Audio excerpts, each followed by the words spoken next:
FSSAI food safety standards authority of India এর act অনুযায়ী যে কোনো খাবারের দোকান, ছোট দোকান হোক কিংবা বড়, তাদের থাকতে হবে ফুড লাইসেন্স। ফুড লাইসেন্স থাকতে হবে, রেজিস্ট্রেশন করাতে হবে। তবে দেখা যাচ্ছে একাধিক দোকান, কারুর লাইসেন্স আছে তো কারুর নেই। বলা হচ্ছে কর্পোরেশন থেকে জানিয়ে দেওয়া হয়েছে ফুড লাইসেন্সের জন্য অ্যাপ্লাই করে দেওয়ার কথা, তবে এখনো অবধি হয়নি। এভাবেই পড়ে আছে, এভাবেই চলছে।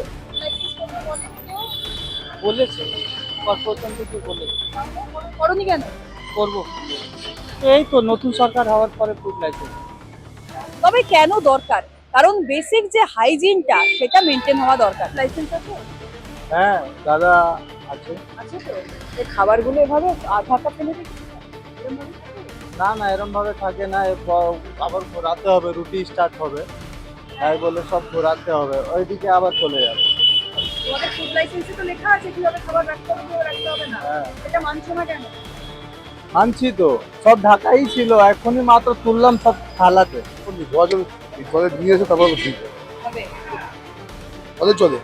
রেজিস্ট্রেশন আছে, ফুড রেজিস্ট্রেশন, ফুড সার্টিফিকেট আছে, ফুড লাইসেন্স আছে। ফুড লাইসেন্স ছাড়া দোকান কোন দোকানটা আপনার? ফুড লাইসেন্স ছাড়া খাবারের দোকান দেওয়া যায় না। হকারি করছে আবার জন্ম করেছে জানিয়েছে আমরা আশেপাশে তোমাদের কারোর আছে জানো? না জানা নেই আমার। দেখা যায় যে নোংরা জলগুলো আছে এইগুলোকে ওয়াশ না করে তো এইগুলোতে ফের তো ভালো লাগে ধুয়ে হবে, ওয়াশ করে ভালো লাগে করে দিয়ে ধুয়ে সার দিয়ে ধুয়ে তারপর দেখতে হবে। এখন বিষয়টা এমন হয়ে দাঁড়িয়েছে যে রাস্তার খাবার যে আনহাইজিনিক হবে এটাই এক্সপেক্টেড হয়ে গেছে, যেহেতু কম দাম আর যেহেতু সবাই রাস্তার খাবার খান না, কিছু গোষ্ঠীর মানুষ খান। গরম করে সঙ্গে সঙ্গে দিচ্ছে, মোটামুটি খাওয়া যায়। কিন্তু দেখবেন অনেকগুলো খাবার থাকে যেগুলো অনেকক্ষণ ধরে ফেলে রাখে, ঠান্ডা হয়ে যাচ্ছে বা খুলে রাখছে, বা এমন কিছু এখানে দোকানে যে খাবারের প্লেট গঙ্গা জলেই দিচ্ছে, পরিষ্কার জলে ধোয়ায় না, এগুলো আনহাইজিন হয়ে যাচ্ছে। ঘুরে ফিরে বিষয়টা দাঁড়াচ্ছে যারা খাবারটা খাচ্ছে দোষটা তাদের, যারা বিক্রি করছে দোষটা তাদের নয়। কিন্তু এটা কেন হবে? যারা কম টাকা দিয়ে খাক, বেশি টাকা দিয়ে খাক, ফ্রিতে খেলেও পরিষ্কার খাবার খাওয়া কিংবা হাইজিন মেনটেন হচ্ছে এমন জায়গায় খাবার খাওয়া, জীবাণু মুক্ত খাবার গ্রহণ করা, এটা সবার বেসিক রাইট। সেটা কেউ 20 টাকা দিয়ে হলেও, 30 টাকা দিয়ে হলেও, আর 100 টাকা দিয়ে হলেও বিষয়টা এক। তবে এটা মানুষের মাথা থেকে একটু একটু করে হারিয়ে যাচ্ছে। মেনটেন করতে হয় মেনলি খাবার দাবারে, হেলদি খাবার দাবার রাখা হচ্ছে নাকি, খাবার দাবারে যে মশলাপাতি ইউজ হচ্ছে সেগুলো ঠিকঠাক ইউজ হচ্ছে নাকি।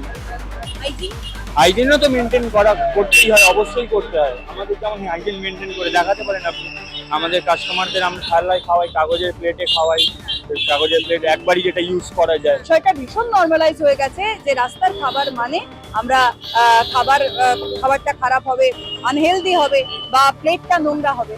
এই ধারণাটাই পরিবর্তন করতে হবে, মাথার মধ্যে ঢোকাতে হবে যে পয়সা দিয়ে খাবার কিনছি, জীবাণু কিনছি না।